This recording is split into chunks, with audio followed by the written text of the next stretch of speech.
Oruç haqqında olan bu dərsə xoş gəlmisiniz. Bu dərsi sizinlə bölüşmə imkanına çox şadam. Oruç həqiqətən əhəmiyyətli bir hadisədir. Çox yerdə imanlılar cəmiyyəti bunu itirib. İsa'nın həyatına nəzər salsanız, görərsiniz ki, o xidmətinə 40 günlük oruç tutmaqla başladı və bizə də oruç tutmağı söylədi. Oruç tutsan demədi, oruç tutanda dedi. İlk həvarilər oruç tuturdular. Həvarilərin işləri kitabında oxuduğumuz həyatı yaşamaq istəyirsinizsə, müqəddəs kitabın oruç haqqında nə dediyini bilməlisiniz. İlk dəfə tutduğum 40 günlük oruç həyatımı dəyişdi. Sonra dəfələrlə oruç tutmuşam. Görürəm ki, həvarilərin işləri kitabında oxuduğumuz həyatı yaşamağa başlamağın sirri oruç tutmaqdır. Oruç bizə özümüzü aşağı tutmağa kömək edir. Nəticədə Allah bizi yüksəldir. Bəlkə də həyatında bir inamsızlıq maniyəsi, qorxu maniyəsi var. Oruç Allahın bizə o divarı yarıb keçmək üçün verdiyi bir vasitədir ki, bu maniyəni yarıb keçəndən sonra Allahın bizim üçün hazırladıqlarını yaşaya bilək. Buna görə də mən bu dərsi və müqəddəs kitabın bu mövzuda dediyini öyrətməyi səbirsizliklə gözləyirdim. Oruç tutmaq haqqında çoxlu şəhadətlərim var. Oruca aid praktik məsləhətlərim var.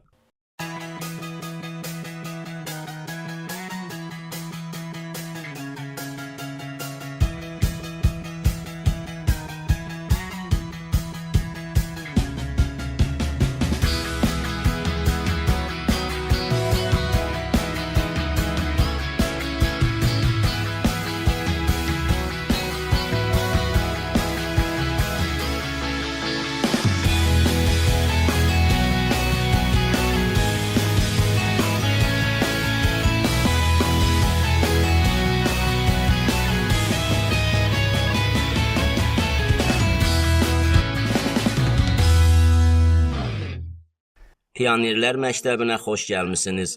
Bugün sizinlə bölüşmə imkanını səbirsizliklə gözləyirdim.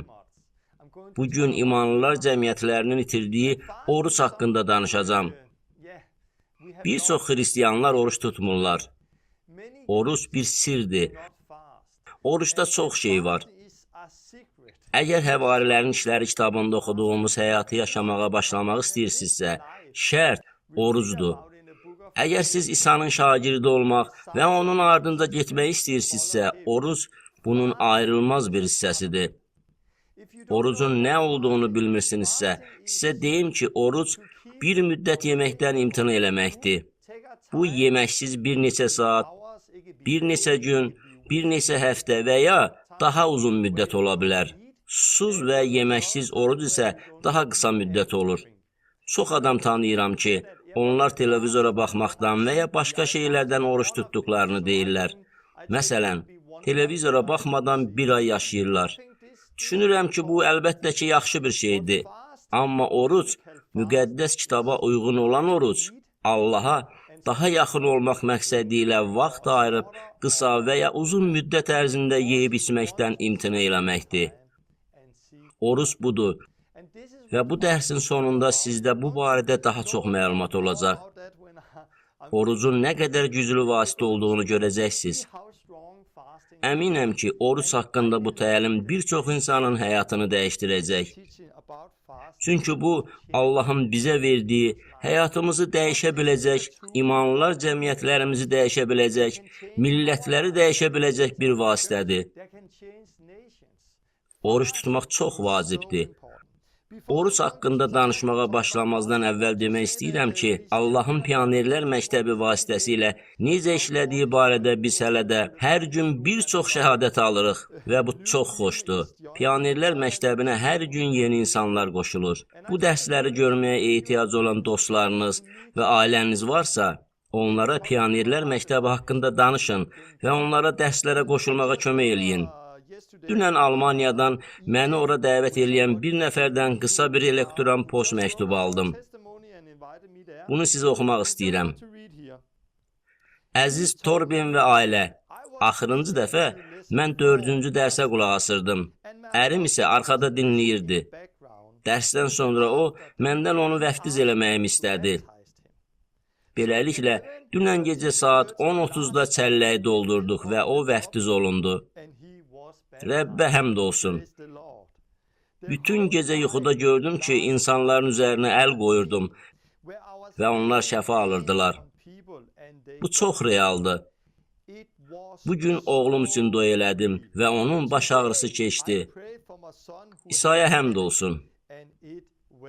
Sevdiyim budur.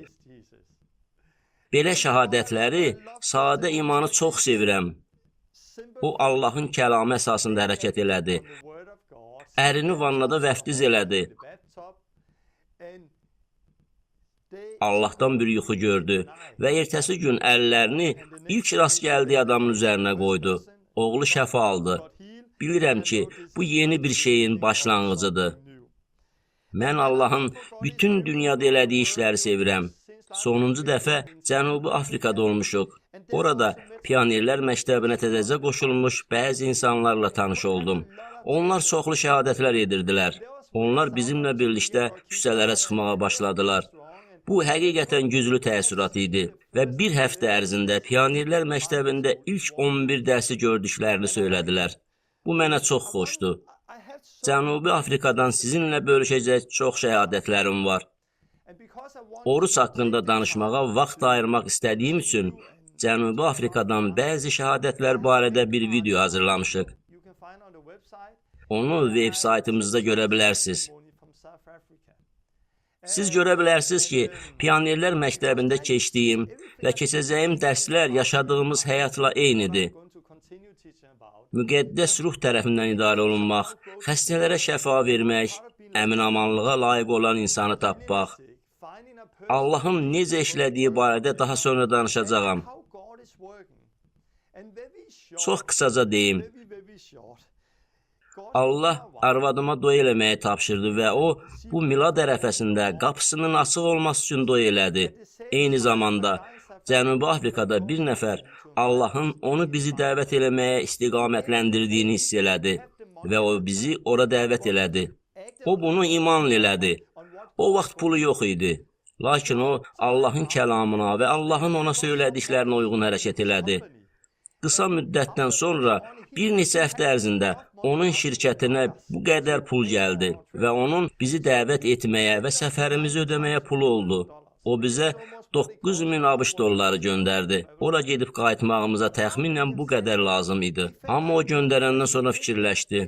Yox, bu sifarişdən gələn bütün gəlir ona verməliyəm. Bütün bu məbləği o xidmətə xərcləməliyəm.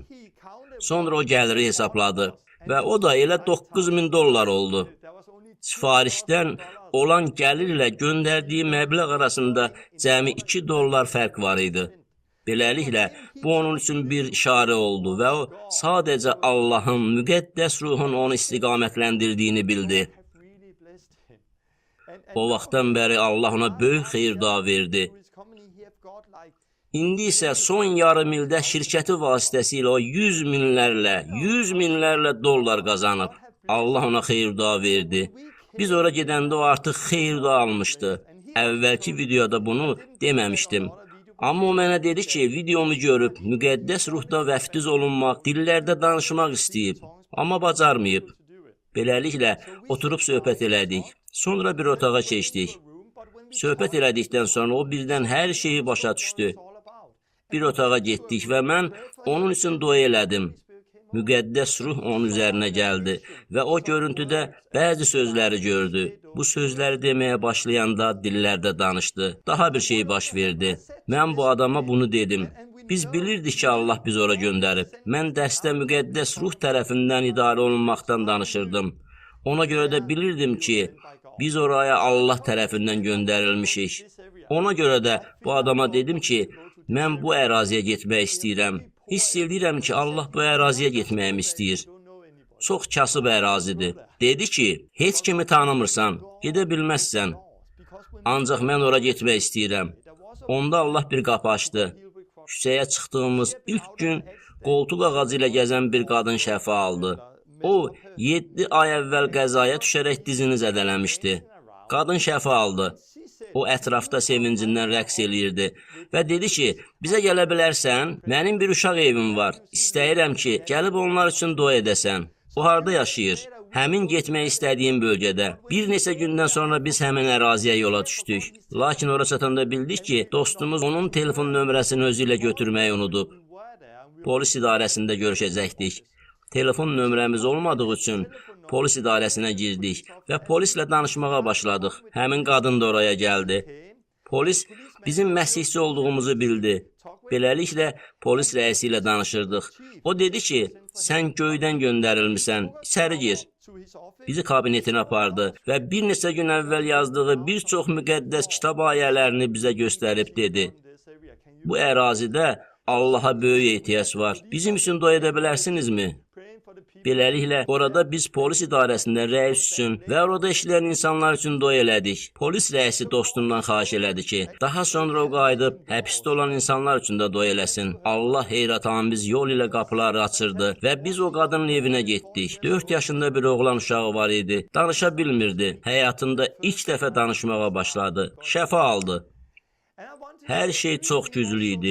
Pionerlər məktəbində öyrətdiyim və növbəti dərsdə öyrədəcəyim şeyləri biz yaşayırdıq.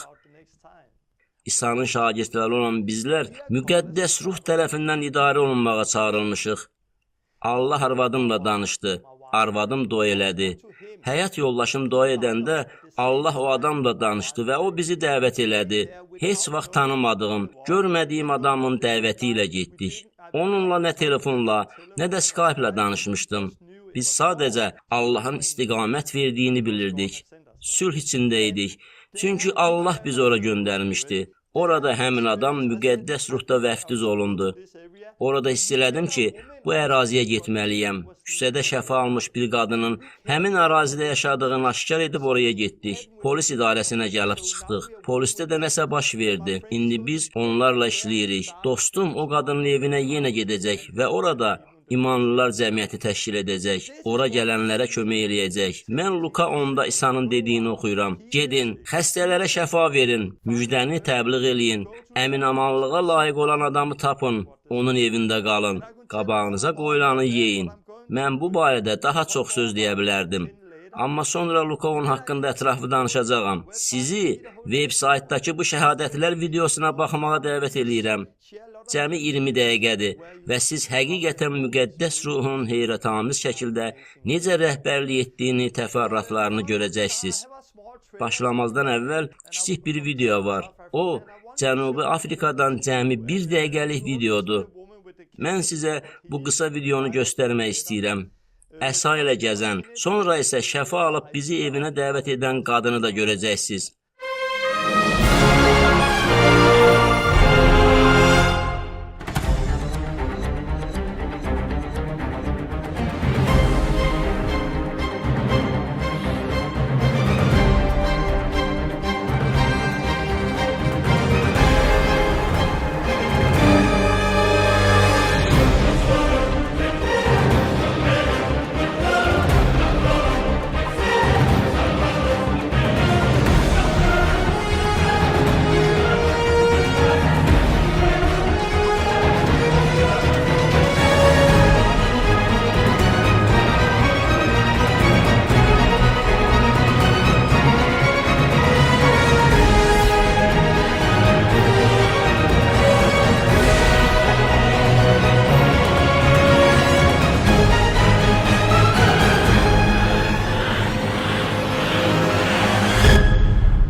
Veb-saytda Cənubi Afrikadan daha çox videolarım var.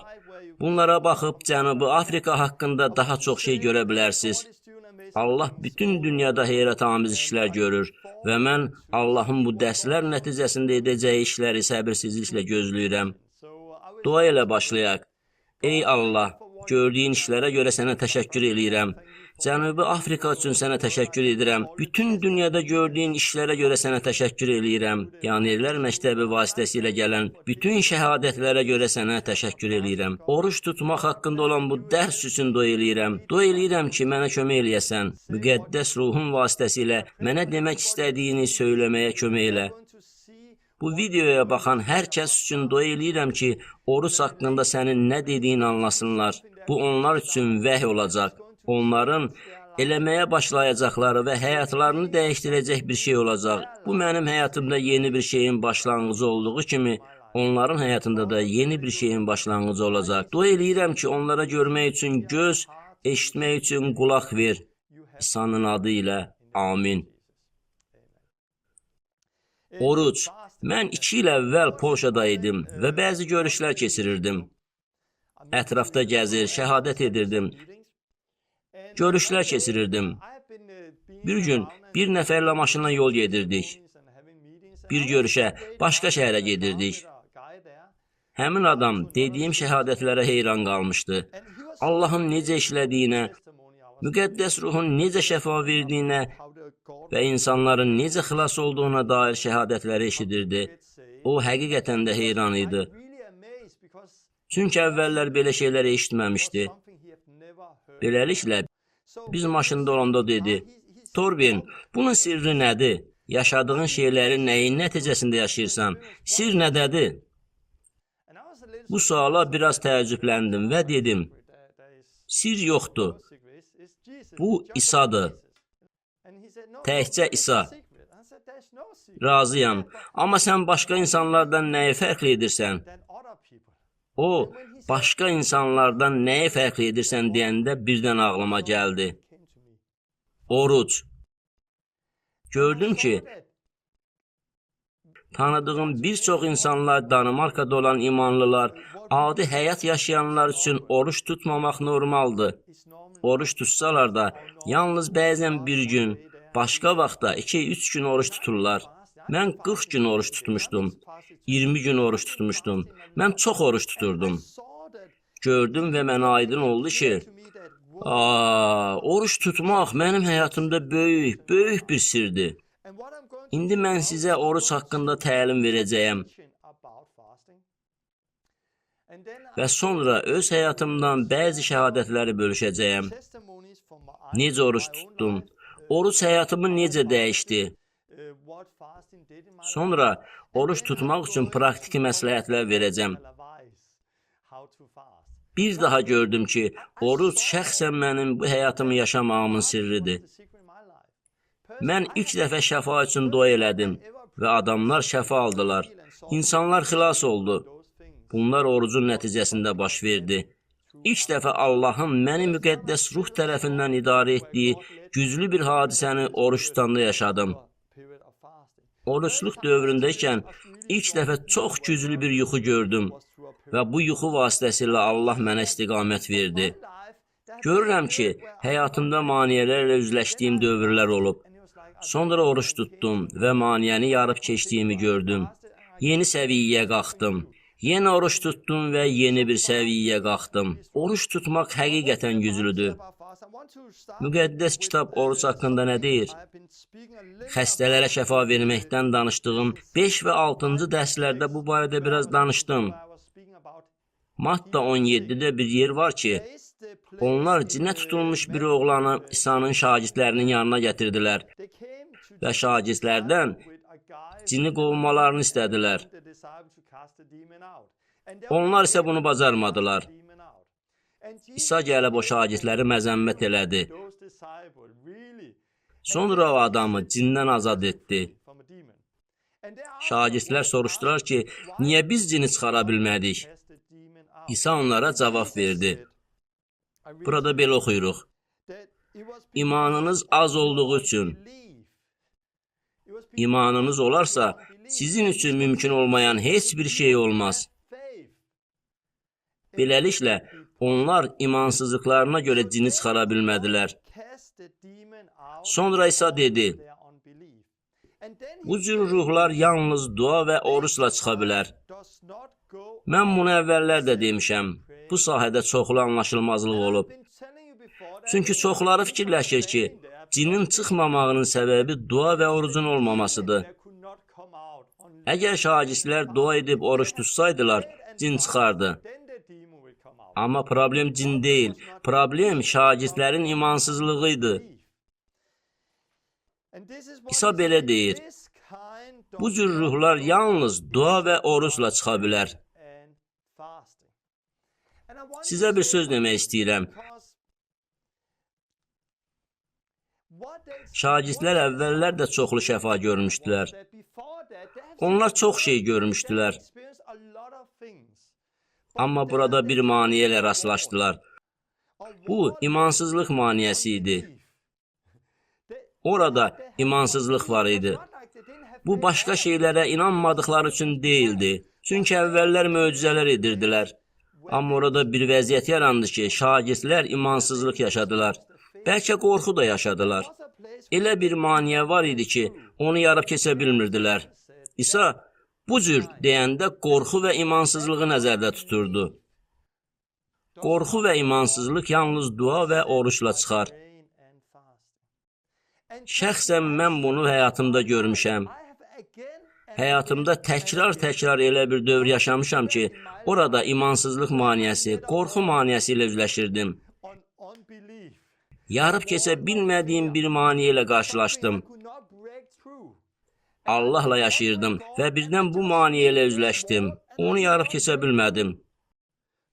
Amma oruç tutanda, dua eləyəndə, yəni oruç və dua nəticəsində görürəm ki, bu maniyə uçub gedir. Həyatımdakı maniyəni yarıb keçirəm. Bunu həyatımda dəfələrlə görmüşəm. İlk dəfə oruç tutanda heç vaxt xəstələrə şəfa verməmişdim. Heç vaxt cin qovmamışdım. Heç kimi Məsihə gətirməmişdim. Təcrübəmdə bunlar yox idi. O zaman necə başlaya biləcəyimdən xəbərim yox idi. Mənə bunu göstərəcək heç kimim yox idi. Mən tamamilə tək idim və tək olduğum üçün çox şey görmürdüm. Təkcə qarşımdakı böyük bir maniyəni görürdüm. Bu maniyəni yarıb keçmək çox çətin idi. Amma o gün, o vaxt mən 40 gün oruç tutmağa qərar verdim. Və bu oruç sayəsində həyatımda nə isə dəyişdi. Və mən o maniyəni yarıb keçdim. O maniyəni yarıb keçəndən sonra hər şey yenə asan idi. Beləcə davam edirdim. Sonra yenə qorxu ilə üzləşdiyim bir yerə gəldim. Üzərimə imansızlıq çökdü. Sonra nə oldu? Yenə oruç tutdum. Güc aldım. Qorxu getdi, imansızlıq getdi. Məndə yenə sadə iman yarandı və maniyəni yarıb keçə bildim. Buna görə də hesab eləyirəm ki, həyatımızdakı maniyələri yarıb keçmək üçün oruç tutmaq sizin və mənim üçün vacibdir. İsa'nın burada söylədikləri budur. Oruç haqqında demək istədiyim daha çox şey var. Oruçla bağlı vacib bir şey var. Orucun bununla əlaqəsi var. Qürur. Oruç həyatımızda qüruru yox eləyir. Qürur böyük günahdır. Həm də böyük bir məsələdir. Qürur dünyada gördüyümüz ilk günahdır. Lusifer və ya şeytan. O, Allah kimi olmaq istədi və daha çoxunu istədi. Ürəyindəki qürur səbəbilə günaha batdı. Adəm və Həvva da eyni ilə düşündülər. Bu ağacdan yesək, çoxlu bilik əldə edəcəyik. Allah kimi olacağıq. Bu nə idi? Bu qürur idi. Bəs nə oldu? Günaha batdılar. Babil qülləsi.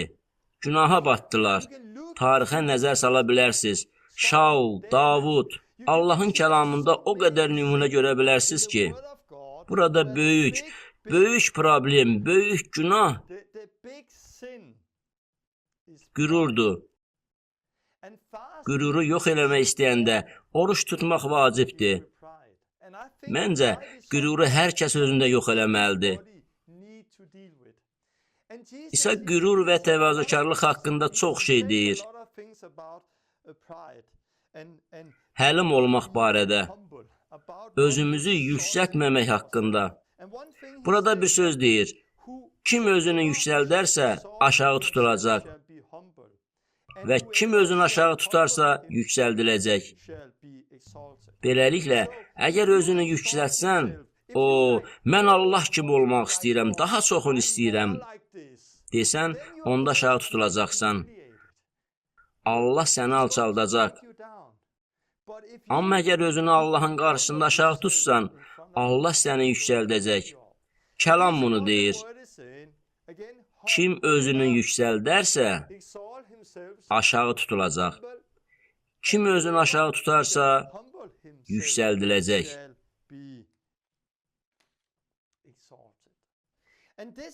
Şeytanla da, İsa ilə də belə oldu.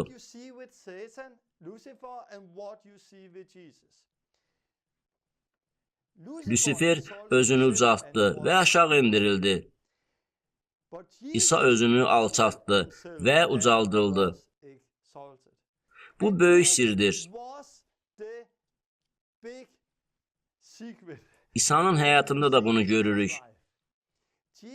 İsa təvazökar idi.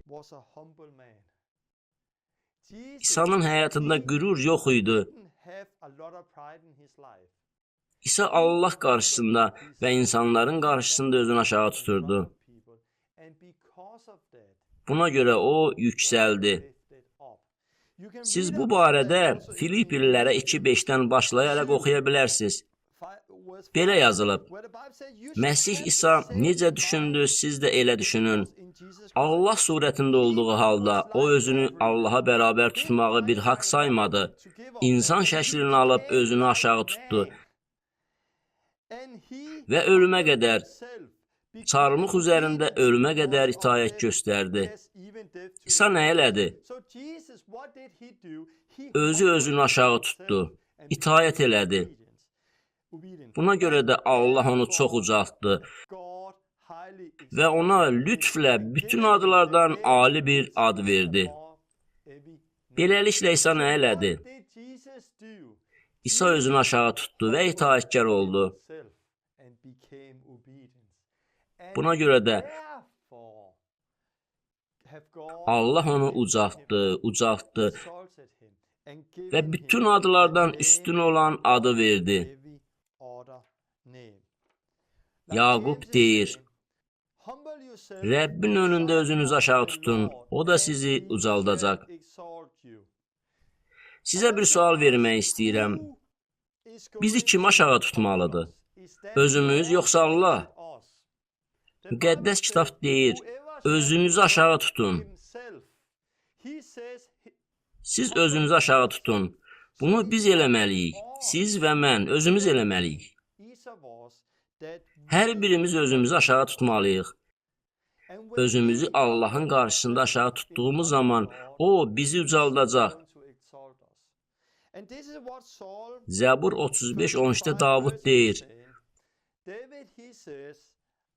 oruç tutub canıma zülm eləyirdim. Oruç tutanda belə olur. Özümüzü aşağı tutanda, oruç tutanda özünüzü Allah qarşısında aşağı tutursunuz. Sən özünü aşağı tutursan və buna görə də Allah səni ucaldacaq. O səni yüksəldəcək. Bu çox vacibdir. Çox heyrətamiz şeylər yaşamışam. Çoxlu heyrətamiz şəhadətlərim var. Allahın işlərinə heyranam. Hazırda Allahın bütün dünyada bu xidmət vasitəsilə etdiklərinə heyranam. Mən bu qədər böyük şeylər yaşayanda problemim nə ola bilər? Qürur. Qürur böyük bir şeydir. Bir çox insanın qürur problemi var. Hər zaman çoxlu müsbət sözlər eşidəndə qürur ola bilər. Qürurlana bilərsiniz. Amma mənim üçün bu həyatda böyük bir məsələ deyil. Çünki oruç tuturam və oruç tutmağım məni özümü aşağı tutmağa kömək eləyir. Oruç mənə Allahdan asılı olduğumu görməyimə kömək eləyir. Bunları mən yox, Allah eləyir. Mən müxtəlif ölkələrdə görüşlər keçirəndə hamı eyni sözü deyir. Torben, mən səni televiziyada görmüşəm. Elə bilirdim ki, əl çatmaz, yüksəklikdəsən. Amma sən bizim kimi adi adamsan. Bunu eşitməyə çox sevirəm. Amma adamlar həmişə belə olmur. Bir çox adam qürurlu, təkəbbürlü olur və nəticədə dəyişirlər. Onlar ruhda başlayır, cisimdə dayanırlar. Problemin səbəbi də bunlardır. Amma siz oruç tutanda, mən oruç tutanda çox təvazökar oluruq. Çünki oruç tutanda mən zəif oluram, çox zəif oluram. Cismim zəifləyir, ruhum güclənir. Zəif olduğum üçün bilirəm ki, şərəfə layiq olan mən deyiləm. Mənim vasitəmlə bu işləri görən Allahdır. Çünki mənim cismimdə yaxşı heç nə yoxdur.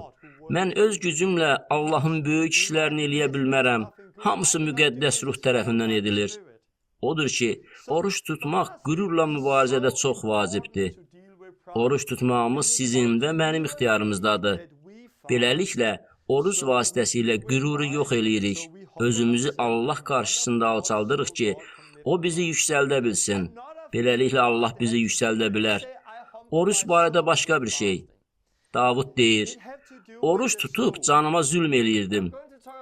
Oruç insanın canına təsir göstərir. İndi bu barədə danışacağam. İnsanın canı, iradəmiz, ağlımız, duyğularımız, bunlar bizim canımızdadır. Bura yazmışam. Beləliklə, can nədən ibarətdir? Canın bir hissəsi iradədir. Mən bunu edəcəm deyirik. Bunu eləmək istəyirəm. Canın digər hissəsi ağıldır. Mən belə fikirləşirəm. Canın başqa bir hissəsi emosiyalar, hisslərdir. Mən hiss eləyirəm. Bunlara baxmaq çox maraqlıdır. Çünki biz İsa Məsihin şagirdləri olaraq bunlara əsaslanaraq yaşamamalıyıq. Mən edəcəyəm deməməliyik. Mən belə fikirləşirəm deməməliyik. Mən hiss edirəm deməməliyik. Amma çox vaxt insanların ağzından bu sözlər çıxır. Mən edəcəyəm, mən bunu eləmək istəyirəm, mən onu eləmək istəyirəm. Ey, bəs Allah nə istəyir? Məncə bunu eləməliyik, məncə belədir. Ey, bəs Allah nə düşünür? Mən belə hiss eləyirəm. Dayan, bəs Allah nə hiss eləyir? Biz Məsihlə birlikdə çarmıxa çəkilmişik. Məsihlə birlikdə ölmüşük və Məsihlə birlikdə dirilmişik. Artıq mən yaşamıram, Məsih məndə yaşayır. Artıq istəyirəm, hiss eləyirəm, fikirləşirəm yoxdur. İndi vacib olan Allahın nə düşündüyüdür. Allah deyir ki, sənin nə istədiyin önəmli deyil. Nə düşündüyün önəmli deyil, nə hiss elədiyin önəmli deyil. Əslində, bugünkü məsihçilərin əksəriyyəti belə yaşayır. Onlar oruç tutanda bu saydıqlarım yox olur. Çünki oruç bunları aradan qaldırır. Oruç tutanda canınızın istədiyini inkar eləyirsiniz. Canınız isə mənə yemək ver, mən acam deyə qışqırır. Ancaq Davudun dediyi kimi siz öz canınıza öyrədin, deyin, sakit ol, itaət elə. Davud deyirdi, Rəbbə alqış elə, ey könlüm. Davud öz canına Allaha şükür eləməyi əmr edirdi. Başçılığı ələ keçirib canına əmr eləyirdi. Məndə necədir? Canım çox şey eləmək istəyir. Amma oruç tutmaqla canımın, nəfsimin istədiyini inkar eləyirəm. Canım daxilimdəki müqəddəs ruhun iradəsinə, Allahın iradəsinə tabe olmağı öyrənməlidir. Mənim hiss elədiyim əhəmiyyətli deyil, Allahın hiss elədiyi əhəmiyyətlidir. Mənim düşündüyüm deyil, Allahın düşündüyü əhəmiyyətlidir. Əsas mənim istədiyim deyil, Allahın iradəsidir. Beləliklə, söhbət Allahın iradəsini yerinə yetirməkdən gedir və Matta 7:21-də oxuyursunuz ki, Allahın iradəsini yerinə yetirən əbədi həyata malikdir. İsa deyir, Allahın iradəsini yerinə yetirən, önəmli olan Allahın iradəsidir. Orucun gücü böyükdür. Orucun nəyə faydası var? Bizim canımız, ruhumuz, cismimiz var. Oruç tutanda canımın istədiyini, cismimi və ya nəfsimi inkar eləyirəm. Mən canımın tələb etdiyini inkar eləyirəm. Yemək. Amma mən bunu inkar eləyəndə cismim zəifləyir. Eyni zamanda ruhuma çox dəstək verirəm. Beləliklə, cismim zəifləyir, ruhum güclənir. Buna görə də oruç tutanda Allahdan eşitmək çox asandır. Oruç tutanda röyalar görmüşəm. Keçən dəfə 20 gün oruç tutdum. O 20 gündə 2 çox güclü yuxu gördüm. Demək istəyirəm ki, oruç tutmaq çox vacibdir. İndi sizə yuxulardan birini danışacağam. Oruç vaxtı gördüyüm yuxulardan biridir. Keçən dəfə 20 gün oruç tutdum. 2 yuxu gördüm. Danimarkada dövlət kilsəsində idim. Lüteran kilsəsində idim. Mən o Lüteran kilsəsində idim. Birdən yuxuda özümə, paltarıma baxdım və gördüm ki, dövlət kilsəsində keşişlərin geyindiyi paltardayam. Özümə baxıb təəccübləndim və düşündüm, mənim burada nə işim var? Bu paltarda nə eləyirəm? Mənim üçün Danimarkadakı dövlət kilsəsinin, Lüteran kilsəsinin ənənələri əhəmiyyətsizdir. Ona görə də birdən özümü dövlət kilsəsində, keşiş paltarında görəndə çox təəccübləndim. Mənim burada nə işim var, deyə düşündüm. Ətrafıma baxdım.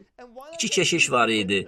Keşişlərdən biri səcdəgaha, mihraba yaxınlaşdı və dedi, Torben Sandergaard buradadır. O xəstələrə şəfa vermək və bizə də bunu öyrətmək üçün gəlib. O bunu deyəndə düşündüm. Nə? Mən buna görə buradayam. Mən təəccübləndim. Çünki Lüteran kilsəsində bunu eləmək normal deyil. Keşiş dedi, bura gəl Torben. Mən də onun yanına getdim. Çox təəccübləndim. O dedi, nə lazımdırsa onu da elə. Adətən elədiyin şey elə. Yaxşı, təşəkkür eləyirəm. Mən ətrafa baxdım və düşündüm. Dövlət kilsəsi, tamam. Mən sadəcə olaraq harada olduğumu unutmağa çalışdım. Bir missiyada olduğumu təsəvvür elədim. Sual verdim. Yaxşı, kim xəstədir? Yaxınlaşsın. Yuxuda xəstələr üçün dua elədim və onlar şəfa tapdılar. Sonra arxamda bir səs eşitdim və arxaya döndüm. Arxamda 2 keşiş dayanmışdı. Biri xəstələrə şəfa verir, digəri isə cin çıxarırdı. Dönüb bunu görəndə oyandım. Bu adi bir yuxu deyildi, Allahdan gələn bir yuxu idi. Beləliklə, bir neçə saatdan sonra dostlarımla bir yerdə idim və onlara dedim, qulaq asın, Allah mənə dünən gecə yuxu verdi. Onlara yuxu haqqında danışdım. Dedim, yuxunun nə demək olduğunu dəqiq bilmirəm. Bəlkə nəyinsə bir rəmzidir və ya başqa bir şeydir, əmin deyiləm. Amma gəlin dua eləyək və Allahdan gözləyək. Orada dua elədik və Allahdan gözləməyə başladıq. Bir saat sonra mənə Danimarka kilsəsindən olan bir dövlət keşişindən məktub gəldi. Salam Torben, bu bazar günü gəlib bizə xəstələrə şəfa verməyi öyrədə bilərsənmi? Bunu görəndə fikirləşdim, mən dəqiq bilirdim ki, bu yuxuda deyilən şey idi. Maraqlı idi, çünki cümə və şənbə günləri başqa işlərlə məşğul olurdum və şənbə mənə rahat deyildi. Amma arvadım mənə dedi ki, bu Allahdandır, ora getməlisən. Bunun Allahdan olduğunu bilirdim. Bilirdim ki, bəli, getməliyəm. Çünki yuxunu görmüşdüm. Mən keşişə bu barədə danışanda o çox həyəcanlandı. Çünki bir həftə əvvəl onların görüşü olmuşdu. Görüşdə müqəddəs ruhun rəhbərliyi altında olmaq haqqında danışmışdılar. Daha çox şeyə sahib olmaq istəmişdilər. Onlar şəfa almaq istəmişdilər və sonra mənimlə əlaqə saxlamalı olduqlarını hiss eləmişdilər. Həmin gecə Allah mənə yuxu verdi ki, oraya gedib xəstələrə şəfa verim və onlara da öyrədim. Mən ora getdim və bu baş verdi. Keşiş kickstart olundu. İlk dəfə xəstəyə şəfa verdi. O vaxtdan bəri orada dəfələrlə olmuşam və hazırda orada çox şeylər baş verir. Yəni görürsən, müqəddəs ruh mənə güclü bir yuxu verdi. Bu, oruç tutduğum müddətdə gördüyüm 2 yuxudan biri idi. Bu yuxuları orucun nəticəsində gördüm. Oruc Allahdan eşitməyi asanlaşdırır. Kəlamın həyatını dəyişməsini asanlaşdırır. Çünki sən özündə bu 2 şeyi inkar edirsən, canını və cismini. Ruhunu isə oruç vaxtı çox qidalandırırsan. Cisim zəifləyir, ruhunuz isə güclənir. Maniyəni yarıb keçə bilirsiniz. Maniyəni yarıb keçmək asan deyil, amma oruç tutanda cisim zəifləyir, ruh isə qüvvətlənir. Onda yarıb keçə bilirsiniz. Beləliklə, oruç tutmaq həqiqətən vacibdir. Oruc həqiqətən böyük bir şeydir. Davam edirik. Hər sahədə olduğu kimi, oruç məsələsində də İsa'ya baxmaqla başlayacaq. Bunu həmişə deyirəm. İlk öncə İsa'ya baxın, sonra ilk şagirdlərə baxın. İlahiyyətə gəldikdə, praktiki məsihçi həyatına gəldikdə, həmişə əvvəlcə İsa'ya baxın, sonra ilk şagirdlərə baxın. İsa nə elirdi? İlk şagirdlər İsa'nın əmrini necə icra edirdilər? İsa'ya baxaq. İsa xidmətinə nədən başladı? Müqəddəs ruhu alandan sonra İsa ilk növbədə nə elədi? O xidmətə 40 günlük orucla başladı. Müqəddəs ruhu alandan sonra İsa 40 günlük orucla başladı. İsa iblis tərəfindən sınağa çəkilmək üçün ruh tərəfindən səhraya aparıldı. İsa 40 gün 40 gecə oruç tutdu. Matta 4:1-2-də belə deyir. Beləliklə, burada oxuyuruq ki, İsa müqəddəs ruhu qəbul elədi. Müqəddəs ruh İsanı oruç tutmağa, 40 gün 40 gecə oruç tutmaq üçün səhraya apardı. Orada İsa şeytan tərəfindən sınağa çəkildi. İsa'nın birinci sınağı ehtiyacla əlaqəli idi. Bu, ehtiyac. İsa'nın canı çörək istəyirdi. Burada daşlar var. Sadəcə dua elə ki, Allah daşı çörəyə döndərsin. Sən də onu ye. Amma İsa dedi, İnsan yalnız çörəklə deyil, Allahın ağzından çıxan hər kəlmə ilə yaşayar. Beləliklə, İsa sınağa çəkildi. Bədəni azdı, çörək istədi. Lakin İsa bunu rədd elədi. Çünki bu, orada onun üçün Allah iradəsi deyildi. Allah İsa'nın oruç tutmasını, Allaha yaxınlaşmasını istəyirdi. Müqəddəs ruh İsa'nı oruca istiqamətləndirdi.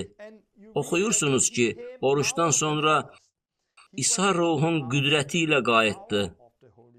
Beləliklə, İsa müqəddəs ruhun rəhbərliyi ilə oruca girdi və müqəddəs ruhun gücü ilə oruçdan çıxdı. Şəxsən mən də ilk dəfə oruç tutanda bunları yaşadım. Mənim həyatımda da bu eyni idi. Əvvəllər heç vaxt Allahın qüdrətini görməmişəm.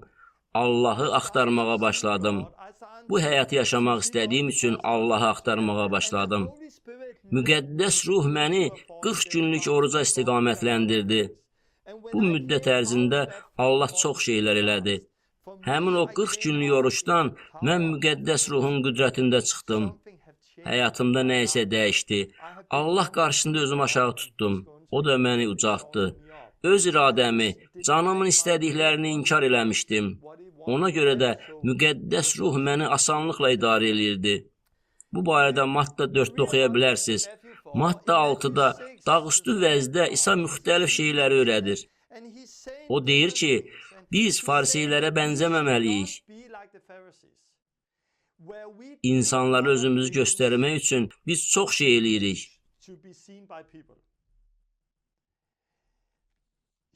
İsa sədəqə verməkdən danışırdı. İsa dedi ki, sədəqəni hamının gördüyü yerdə vermə. Özünü göstərmək üçün vermə. Çünki onda xeyir-dua olmaz. Yox, sədəqəni başqa cür ver. İsa dua eləməkdən, oruç tutmaqdan da danışırdı. Bunu özün insanlara göstərmək üçün eləmə. Beləliklə, İsa bunların səhv və ya düzgün yol edilməsindən danışır. Bu maraqlıdır. İsa 2-ci ayədə sədəqə verdiyin zaman deyir və bu haqda danışır. 5-ci ayədə dua elədiyin zaman deyir və bu haqda danışır. 16-cı ayədə isə deyilir, oruç tutduğun zaman. İsa demir, sədəqə verdiyin zaman, dua etdiyin zaman, əgər oruç tutsan. Yox, İsa sədəqə verdiyin zaman, dua elədiyin zaman, oruç tutduğun zaman deyir. İsa'nın dua eləməyən şagirdi ilə rastlaşsanız, Yəni əvvəllər dua eləyən, indi isə dua etməyən şagirdlərə rastlaşsanız, o adam haqqında deyə bilərsiniz ki, o geriləyəcək. Çünki dua eləmədən İsa'nın şagirdi ola bilməzsən. İsa'nın şagirdi dua eləməlidir. Biz bunu bilirik. Biz İsa'nın şagirdinin sədəqə verən şəxs olduğunu bilirik. Sədəqə verməyən İsa'nın şagirdi ola bilməz. Var dövləti olanların Allahın padşahlığına daxil olması nə qədər çətindir. Əlimizdə olan hər şey Allaha məxsusdur. Həmişə qamarlayıb yığırsansa, mənimseyirsənsə, yığırsansa, deməli ürəyində nəsə səhvdir. İsa sənin Rəbbin deyil, Allah sənin Rəbbin deyil, pul sənin Rəbbindir. Zəngin ola bilərsən, çoxlu pulun ola bilər, amma həmişə vermək lazımdır. Onda səxavətlə verən bir insan olacaqsan. Əlimizdə olanın az və ya çox olmasından asılı olmayaraq hamımız verməyə çağırılmışıq. Biz İsa'nın şagirdləri olaraq verməyə çağırılmışıq. Bəlkə dua eləyib bu adama $1000, bu xidmətə isə $10,000 verməlisən. Bəlkə kilsədə problemi olan insanlara biraz pul verməlisən. Biz verməyə çağırılmışıq. Bu həyatımızın bir hissəsi olmalıdır. Həmin o adam kimi İlk gəlirini bütöv verdi ki, biz oraya gedə bilək. Allah da ona xeyir dua verdi. O ürəyi çox təvazükar bir insandı və özünü yüksətmir. Allah da ona böyük xeyir dua verdi. Beləliklə, vermək həyatımızın bir hissəsidir. Dua həyatımızın bir hissəsidir. Dua eləməyən, sədəqə verməyən şagirdlərə rast gəlsəniz, bilirsiniz ki, hamı bilir ki, onların qəlbində nəsə səhvdir. Oruç tutmayan şagirdlərə siz heç rast gəlmisinizmi? Oruç tutmayan məsihçilərə rast gəlmisinizmi? Əslində bəli. Çünki biz belə düşünürük. Sədəqə verdiyimiz zaman, dua elədiyimiz zaman və əgər bir gün müqəddəs kitab məktəbinə gedəndə bir gün oruç tutmuş olsan və ya kilsədə xidmətdə olarkən oruç tutsan, lakin oruç təkcə xidmət üçün deyil, hamı üçündür. Rəbbimiz İsa bizdən verməmizi gözləyir. O bizdən dua eləməyimizi gözləyir və o bizdən oruç tutmağımızı gözləyir. Ona görə də İsa dedi, sədəqə verdiyin zaman, dua elədiyin zaman və oruç tutduğun zaman bizdən oruç tutmaq gözlənilir. İsa bizdən, səndən, məndən oruç tutmağımızı gözləyir. Burada maraqlısı odur ki, mən imanda böyüyəndə, kilsəyə gəldiyim ilk illərdə oruç tutanlar haqqında heç eşitməmişdim. Oruç haqqında heç bir təlim də eşitmədim. Oruç tutmaq haqqında heç bir söz də eşitmədim. Oruç haqqında kimsə sual verəndə də, yox, oruç haqqında danışma deyirdilər. İnsanların qarşısında oruç tutmursan, Allah üçün oruç tutursan. Sanki oruç haqqında danışmağa demək olar ki, icazə verilmirdi. Amma biz dua eləməkdən çox danışırdıq, sədəqə verməkdən çox danışırdıq. Amma oruçdan, yox. Bunu insanların gözü qarşısında yox, Allahın qarşısında elə. Yaxşı görək. İsa insanlara oruç tutduğunu, sədəqə verdiyini və dua elədiyini bildirməyin qadağan olduğunu demədi. Böyük məbləğdə pulu sədəqə vermək istəyirəmsə, arvadımla bu barədə danışmalıyam. Çünki biz birlikdə bunu eləyirik. 40 gün, 20 gün oruç tutanda insanlardan gizli bunu eləyə bilmərəm. Çünki çox arıqlayıram. İnsanlar arvadımdan soruşurlar, Torben xəstədirmi? Arvadım deyir, yox, oruç tutur. Hə, yaxşı, indi rahat ola bilərik. Nigaran idik. Həm də oruç tutanda ailəvi şam yeməyə masası arxasında otururuq. Az günü məclislərinə gedirik. Hə, yemək yemirəm. Yəni insanlardan oruç tutduğumuzu gizlətmirik. Amma gedib Facebookda mənə baxın yazmırıq. Çünki o zaman oruc alınmır, qürurlanırsan. Mənə baxın, görün, neçə gündə oruç tuturam. Xeyr, Allah qarşısında oruç tut və Allah qarşısında dua elə. Allah qarşısında sədəqə ver. Amma İsa demir ki, biz bu haqda danışmamalıyıq. Oruç tutmağa gələndə bəzən deməli oluram. Çoxları deyir, yox. Bunu insanların gözü qarşısında eləmə. Buna görə də heç kim oruç barədə öyrətmir. Buna görə də insanların bundan xəbəri yoxdur. Görürsən, Xüsusən də sədəqə barədə çox danışırıq. Duadan çox danışırıq, amma oruçdan danışmırıq. Əgər İsa'nın sözlərinə əsaslanaraq oruçdan danışmırıqsa, onda biz sədəqə verməkdən, dua etməkdən də danışmamalıyıq. Luka 5-də İsa oruç haqqında da danışır. Çünki bəzi insanlar İsa'dan oruç tutmaq barədə soruşurdular. Yəhyanın şagirdləri oruç tuturdular. Fariseylər oruç tuturdular. İsa'nın şagirdləri isə o vaxt oruç tutmurdular. Onlar yeyib içirdilər. İsa onlara bəy haqqında danışdı. İsa bəydir və o insanlara dedi: Bəy yanlarında olanda sağdışı və solduşu oruç tutmağa məcbur edə bilərsinizmi? Lakin bəyin onların arasından aparılacağı günlər gələcək və o zaman oruç tutacaqlar. İsa nə dedi? İsa dedi ki, bəli, Yəhyanın şagirdləri oruç tuturlar. Fariseylərin şagirdləri oruç tuturlar. Onun şagirdləri isə onunla bir yerdə olduqları üçün indi oruç tutmurlar. Amma gün gələcək, İsa aparılacaq. O günlərdə oruç tutacaqlar. O hansı günlərdir? İndiki günlərdir. İsa göydə, Allahın sağ tərəfindədir. Beləliklə, İsa bəy olaraq bizdən götürülüb və indi biz oruç tuturuq. Bir gün İsa geri qayıdacaq və biz onunla olacağıq. İsa şagirdləri ilə oruç haqqında danışarkən, əgər oruç tutsanız demir, oruç tutduğunuz zaman deyir. Gəlin davam eləyək. İlk şagirdlərə baxaq. Görək onlar İsa'nın dediyi kimi oruç tutublarmı və bunu necə ediblər? Həvarilərin işləri 13:2-3-də şagirdlərin oruç tutduqları barədə oxuyuruq. İlk şagirdlər oruç tuturdular. Biz burada oxuyuruq.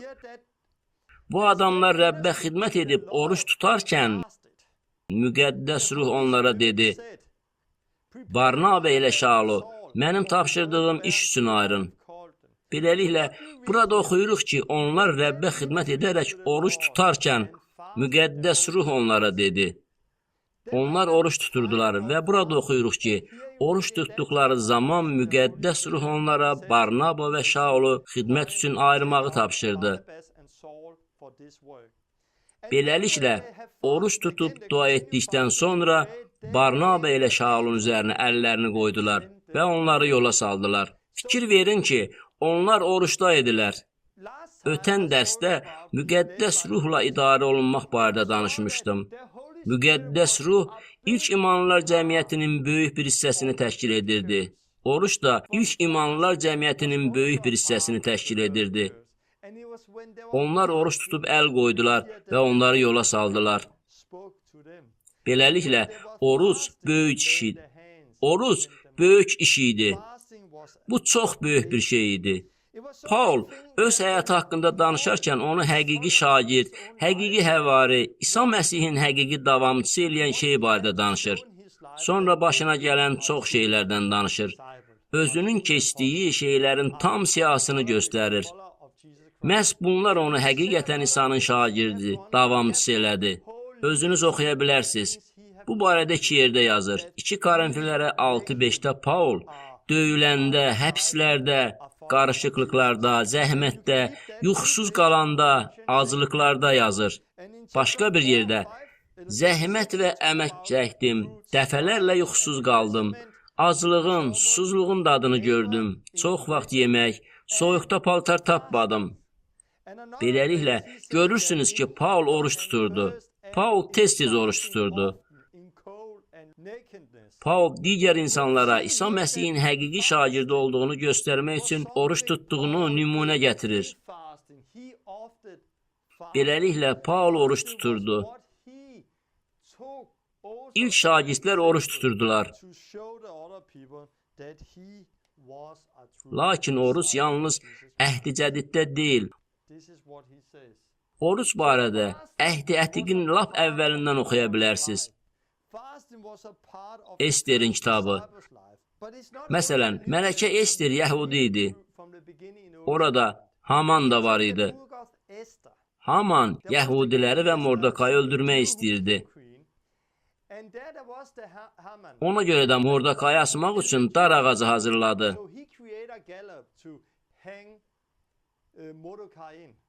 Onda yəhudilər nə elədilər? Onlar oruç tutdular və oruç tutduqları üçün hər şey alt-üst oldu. Bütün yəhudilərin ölməsini istəyən və Mordekayı asmaq üçün dar ağacını hazırlayan şəxs özü orada asıldı. Mordekay və bütün yəhudilər sağ qaldılar. Bu barədə Esterin kitabında oxuya bilərsiniz. Get, Şuşanda olan bütün yəhudiləri topla. 3 gün, 3 gecə yeməyib, içməyib mənim üçün oruç tutun. Beləliklə, orucun əhdətikdə hər şeyi dəyişdirdiyi bir nümunə var. Yunus və balıq. Yunusun kitabında da Nineva padşahı hamıya oruç tutmağa əmr elədi və hər şey dəyişdi. Beləliklə, oruc əhdətikdə böyük bir şey idi. Oruc insanı dəyişən, xalqları dəyişən, millətləri xilas eləyən bir şeydir. Oruç sayəsində insanlar dəyişir. Həmçinin, əhdətikdə biz oruç tutan digər adamları da görürük. Musa oruç tuturdu, İlyas oruç tuturdu, Şamuel, Davud, Ezra, Nehemya, eləcə də bir çox başqa peyğəmbərlər oruç tuturdu. Əhd-i Cədiddə İsa və ilk şagirdlər, Peyğəmbər Xanna, Vəftizçi Yəhya və onun şagirdləri oruç tuturdular. Müqəddəs kitabda bir çox insan oruç tuturdu. Deməli, oruc kiçik bir şey deyil, oruç tutmaq böyük bir şeydir. Orucun bir sirri var. 2 Salnamələr 7-14 yazır.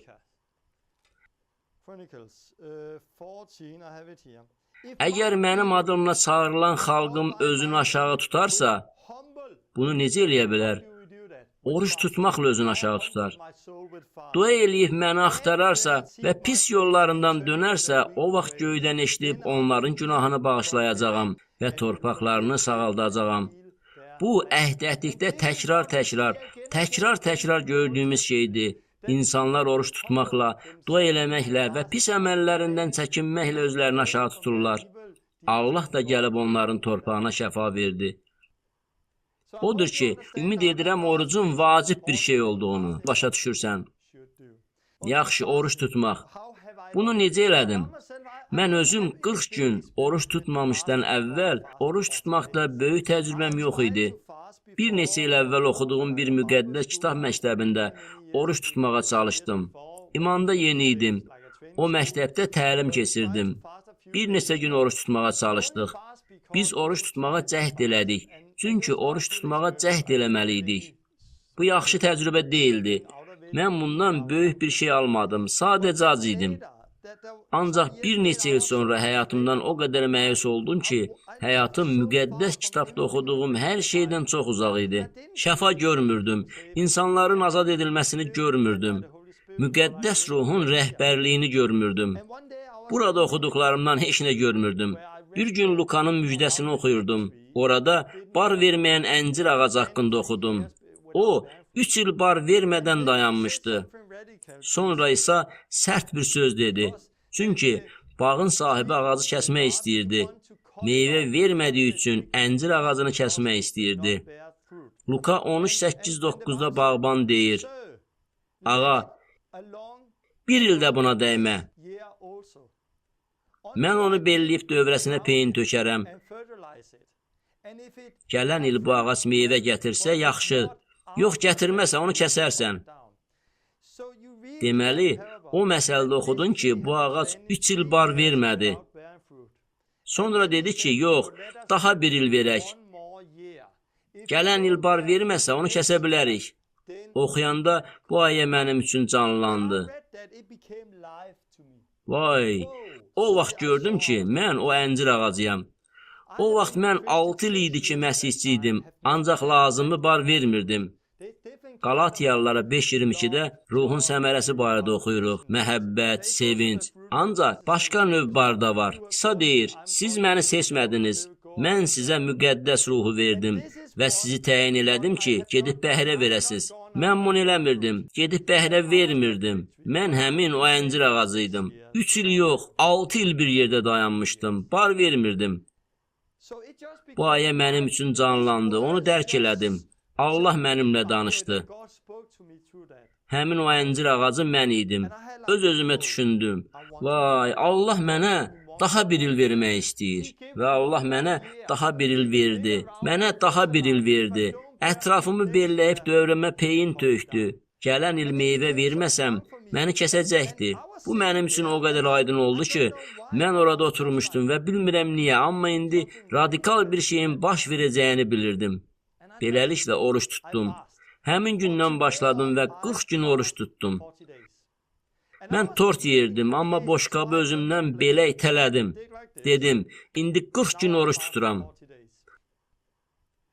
O vaxt 40 gün oruç tutan adamları tanımırdım. Müqəddəs kitabda İsa'nın 40 gün oruç tutduğu barədə oxumuşdum. Lakin Danimarkada mən 40 gün oruç tutanları çox da tanımırdım. Sadəcə bunu dəqiq bildim və bir gün 40 günlük oruca başladım. İlk 9 gündə yalnız su içdim. Həqiqətən çətin idi. Düzünü desəm, çox çətin idi. Sanki su içəndə özümü məcbur eləməli olurdum.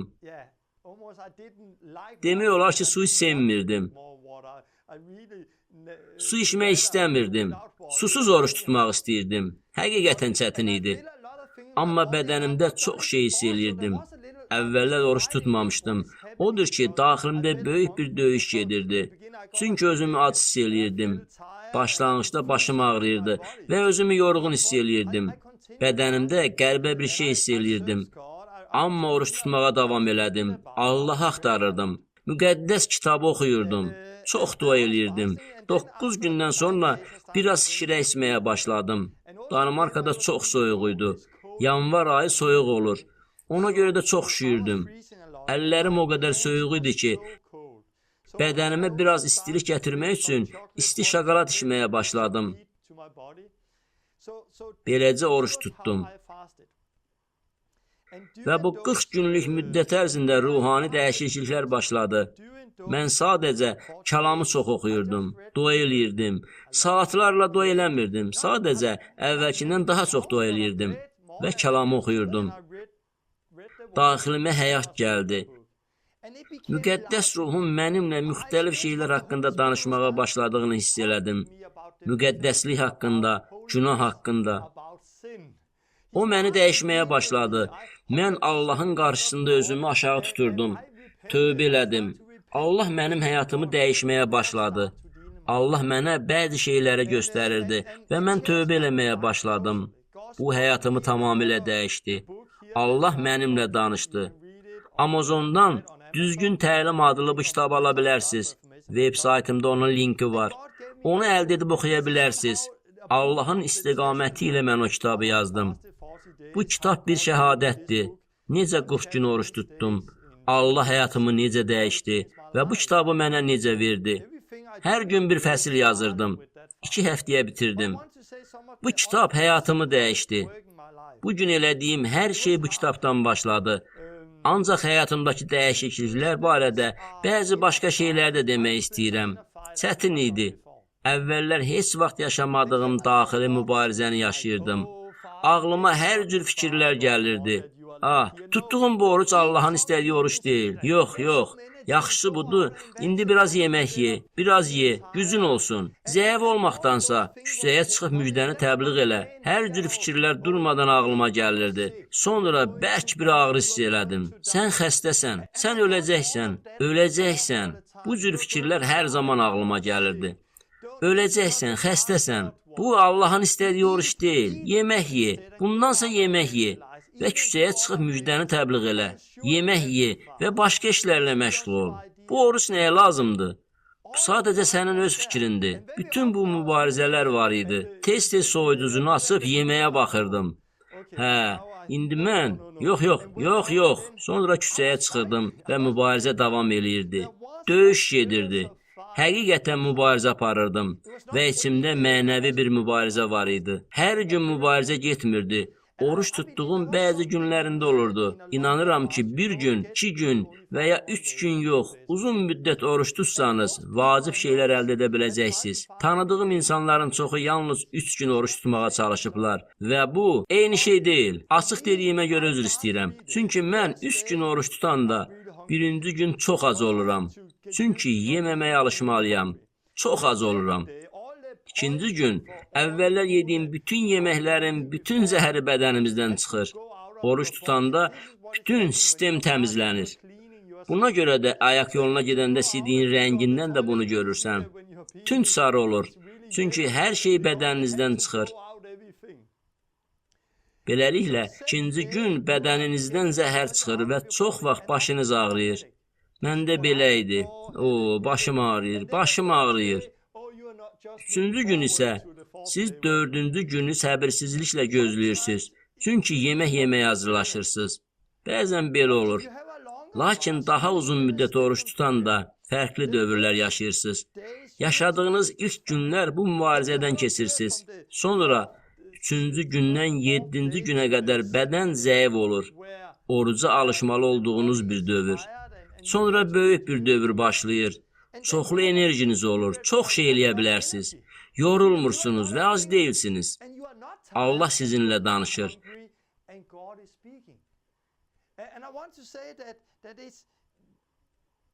Bunu bilmək üçün bu dövrləri yaşamalısınız. Özünüz həmin dövrləri yaşamalısınız. Mənim üçün oruç müddətinin düz ortasında döyüş oldu. Əminsən? Əminsən ki 20 gün deyil? Əminsən ki 40 gündür? Ağlınızda sanki döyüş gedir. Canınızda bir döyüş gedir. Canınızda bir döyüş gedir və həqiqətən qərar verirsiniz. Yox, öz istədiyimi etməyəcəm. Öz düşüncəmlə hərəkət etməyəcəm. Öz hisslərimlə addım atmayacağam. Bu Allahın iradəsidir. Həqiqi oruçda sən özünü aşağı tutursan, bayaq dediyim kimi, həm də ruhunu gücləndirməyi öyrənirsən. Güclü olmağı öyrənirsən. Özündə müəyyən xarakter formalaşdırırsan, cismani şeyləri inkar eləyib ruha görə yaşamağı öyrənirsən. Çünki bunun necə işlədiyini öyrənirsən. Bu da sınaqlardan keçərək baş verir. Bilirsiniz ki, şeytan yalancıdır. O sizi indi sınayır. Onun dedikləri doğru deyil. Oruç tutanda onun dediyi hər şey barədə düşünürsən. Orucu bitirəndə ora gedib yemək istəyirəm. Bura getmək istəyirəm və ora getmək istəyirəm. Bunu yeyəcəyəm və sən yemək istədiyin çox şeylər haqqında düşünürsən. Mən də çox vaxt belə edirəm. Orucun başlanğıcında belə olur. Bunu da yemək istəyirəm.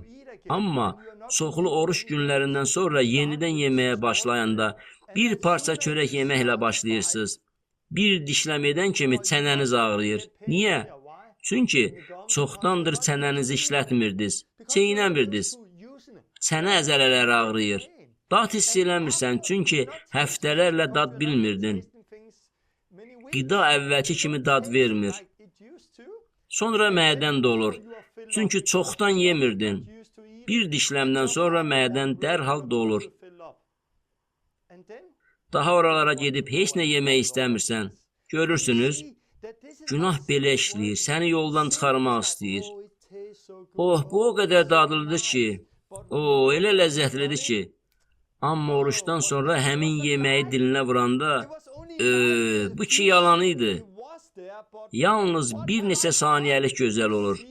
Amma sonra adam peşman olur. Mən nə elədim? Görürsən ki, günah adamı yoldan çıxarır. Bu da mənə oruç tutmaqla günaha qalib gəlməyə kömək elədi. Cismə görə deyil, ruha görə yaşamaq. Beləliklə, oruç tutmağı öyrəndim. Növbəti dəfə oruç tutmağım bir növ daha asan oldu. Çünki məndə eyni qorxu yox idi. Artıq bunun necə işlədiyini bilirdim. İkinci dəfə bu mənə daha asan oldu. Axırıncı dəfə 40 günlük orucun son günündə olanda o vaxt böhrana düşmüşdüm. Maniyə ilə üzləşmişdim. Yarıb keçə bilmirdim. Mən böyük böhran içində idim və siz də bu barədə mənim sonuncu reformasiya kitabımda oxumusunuz. Mən o böhranda idim və axırıncı gün Allahın səsini çox aydın eşitdim. Bu şəhərə get, dedi. Onun səsini çoxdan eşitməmişdim. İndi isə o yenidən danışdı. Həmin şəhərə getdim və dua elədim. Allahım, mən niyə buradayam? Burada nə eləməyimi istəyirsən? Mən bir nəfərlə tanış oldum. O şəfa aldı. Bəlkə də bu hekayəni eşitmisiniz. O adam mənə dedi ki, bazar ertəsi, çərşənbə axşamı, çərşənbə günləri Allaha dua elirdi. Allah, Torbeni bizim şəhərə göndər ki, mənim üçün dua eləsin, mən də şəfa alım. Cümə axşamı Allah mənimlə danışdı və mən ora getdim. O şəfa aldı. Orada mən ilk dəfə müqəddəs ruh tərəfindən idarə olunmağın nə olduğunu başa düşdüm. Oradan evə gələndə həyatımız dəyişməyə başladı və böhrandan çıxdıq. Allah bizimlə təkrar danışırdı. Beləliklə, mən bunu həyatımda çox aydın görə bilirəm.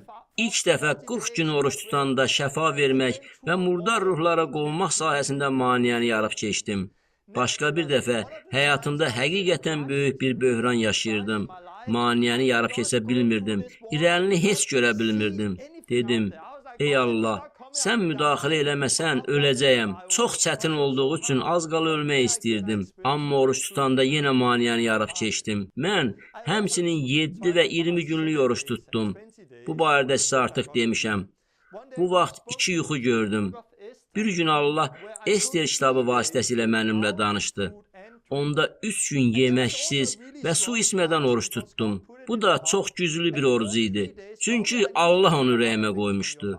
Normal olaraq oruç tutanda çoxlu su içmək lazımdır. Amma bu dəfə bu 3 gündə başım ağrımadı. Heç bir problemim olmadı.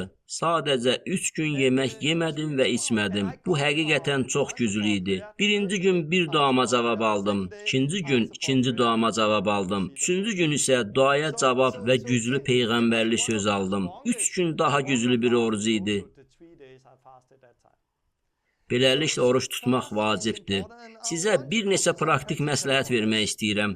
Oruç barədə daha bir söz demək istəyirəm.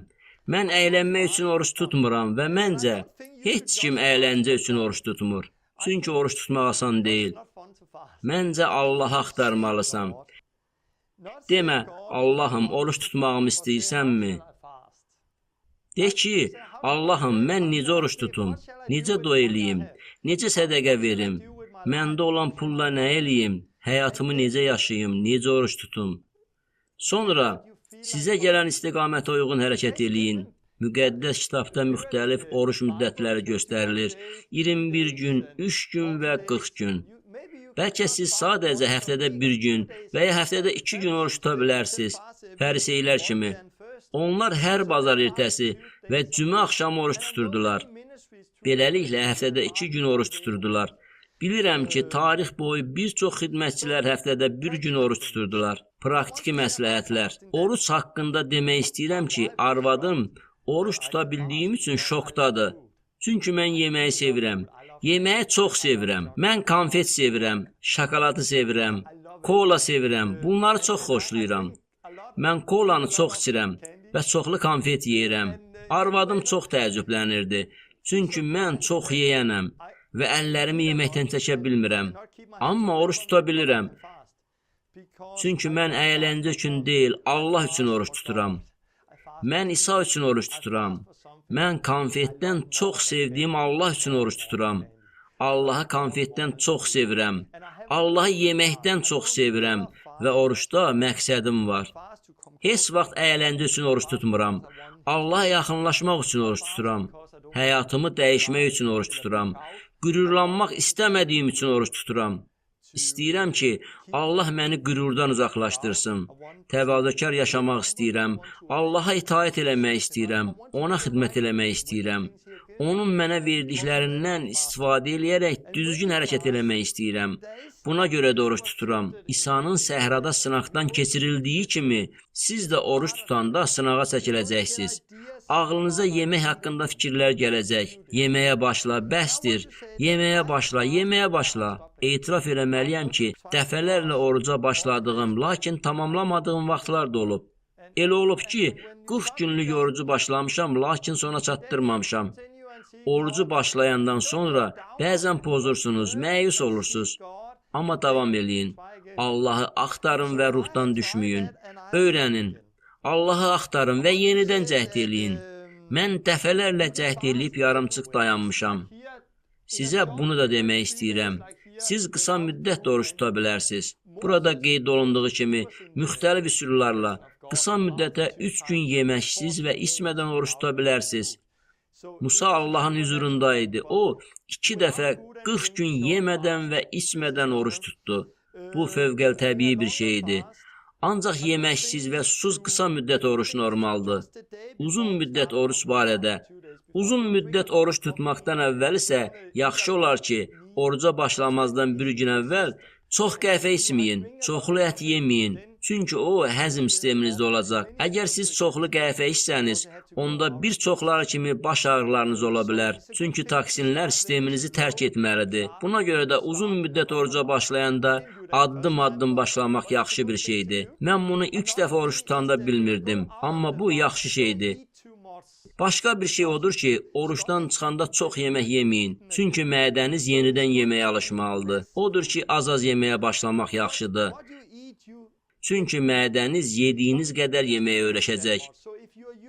Ona görə də əvvəllər bir qədər yemək yeməyə vərdiş etmişdinsə, oruç tutduqdan sonra daha çox yesən, elə də davam eləyəcəksən və getdikcə çəkiniz artacaq. Çox böyük olacaqsan. Beləliklə, orucu yaxşı başlayın və orucu yaxşı bitirin. Həm də oruç tutmaqla əlbəttə ki, bir neçə kilo itirirsiniz. Normalda 40 günlük oruçda təxminən 16 kiloqram arıqlayıram. 14, 16, 18, təxminən belə. Bunun səbəbi həm də itirməli olduğum kilolarım olmasıdır. İtirəcəkləri çəkisi az olan insanlar az arıqlayırlar. Oruçda adam arıqlayır. Ancaq siz biraz arıqlamaq istədiyiniz üçün oruç tutmayın. Çünki çox vaxt yenidən yeməyə başladığınız zaman çəkinizi yenidən çox artıra bilərsiniz. Çox yesəniz oruçdan əvvəlkindən də kökələ bilərsiniz. Buna görə də ağıllı hərəkət eləyin. Oruç tutduğunuz zaman İsa səhrada olanda hər şeydən, insanlardan, hər şeydən uzaq idi. İsa sadəcə səhrada idi. Mən bunu eləməmişəm. Hər şeydən uzaq olmamışam. Həyat yoldaşım var, uşaqlarım var. Ona görə də mən oruç tutanda adi həyatımı yaşayıram. Oruç tutanda işə də gedirdim. Çünki başqa cür oruç tutmağa şəraitim yox idi. Mən oruç tuturdum. Uşaqlar üçün səhər yeməyi hazırlayırdım. Şam yeməyini hazırlamağa kömək eləyirdim. Süfrəyə yeməyə gətirməyə kömək eləyirdim. Siz də oruç tutarkən bunu edə bilərsiniz. Eyni zamanda həm oruç tuta, həm də ailənizin qayğısına qala bilərsiniz. Bəzən oruç tutanda ailəmlə yemək masası arxasında otururam. Yemək yeməsəm də biraz su və ya şirə ilə otururam. Biraz su və ya şirə qəbul edirəm. Onlar yemək yeyərkən onlarla otururam. Çünki ailə ilə birlikdə olmaq, söhbət eləmək yaxşıdır. Başqa vaxtlar isə onlarla masa arxasında oturmuram. Piyada gəzib doy eləyirəm. Bu hər dəfə fərqli olur. Bu barədə həyat yoldaşınızla və ailənizlə danışa bilərsiniz. İşlərinizi necə edəcəyiniz barədə razılığa gələ bilərsiniz. Beləliklə, bu bir neçə praktiki məsləhətdir. Oruç tutduğumu bilən insanlar bəzən mənə hər cür suallar verirlər. Nə qədər müqəddəs kitab oxuyursan, nə qədər dua edirsən, bunu necə eləyirsən? Bu dua kimidir, sədəqə vermək kimidir, insandan insana fərqlidir. Bəziləri otağa girir, musiqi qoşub uca səslə dua eləyirlər. Mən də bunu eləmişəm. Hələ də bəzən belə edirəm. Amma mən təbiət qoynunda gəzməyi və dua eləməyi xoşlayıram. Mən belə dua eləyirəm. Kəlamı oxuyanda bəzən oturub çox oxuyuram. Bəzən də telefonumda müqəddəs kitabı səslə dinləyirəm. Başqa vaxtlar başqa işlərlə məşğul oluram. Hər dəfə fərqli cür eləyirəm. Dua eləmək insandan insana fərqlidir. Sədəqə vermələri də insandan insana fərqlidir. Oruç da insandan insana fərqlidir. Ola bilsin ki, bir bağ evi tapıb oruc vaxtı orada 3 həftə qala və heç kimlə danışmaya bilərsiniz. Ola bilsin ki, sizin işiniz, eviniz var və oruc vaxtı başqa işlərlə məşğul olursunuz. Bunu Allahdan məsləhətləşərək özünüz etməlisiniz. Ona görə də Allahdan soruşun. Allahım, bilirəm ki, oruç tutmalıyam. Sən məni oruç tutmağa çağırmısan. Nə vaxt oruç tutum? Necə oruç tutum? Mənə kömək elə. Sonra Allahla birlikdə olub oruç tutun. Onunla bu barədə danışın və onun sizə necə rəhbərlik etdiyini və bunun həyatınızda necə həqiqətən yaxşı, güclü təcrübəyə çevrildiyini hiss eləyin. Yəni oruç haqqında demək istədiyim bu idi. Çoxlu məlumat var. Ümumiləşdirib demək istəyirəm ki, oruç qüruru yox eləyir. Oruç vasitəsilə özümüzü Allah qarşısında aşağı tuturuq ki, Allah bizi ucaltsın. Oruç cismimizə qarşıdır. Ona görə də biz canımızı, cismimizi inkar eləyirik. Cisim zəifləyir, ruhumuz isə güclənir. Həyatımızdakı maneələri yarıb keçə bilirik. Bunlar orucla bağlı bəzi şeylərdir. Həmçinin oruc canının hərəkətlərini görməyə sizə kömək eləyir. Sınaqların necə gəldiyini, sınağa qarşı möhkəm dayanmağı öyrənməkdə sizə kömək eləyir. Ölüb Məsih üçün yaşamağı öyrənirsən. Başqa bir şey. İsa özü oruç tutmuşdu. İsa demişdi, oruç tutduğun zaman, sədəqə verdiyin zaman, dua elədiyin zaman, ilk şagirdlər oruç tuturdular. Orucun böyük təsiri var. Əhd-i Ətiqdə də oruc var idi. İsa Məsihin şagirdlərinin həyatında oruc mütləq olmalıdır. Oruç tutduqda bədənimizdə müxtəlif şeylər baş verir. İstəsəniz internetə girib bədənin necə işlədiyinə dair bəzi təlimlər tapa bilərsiniz. Çünki bunu bilmək yaxşıdır. Yaşayacağınız şeylər təhlükəli deyil. Necə ki, hıçqırıq olanda bəlkə ağrı ola bilər.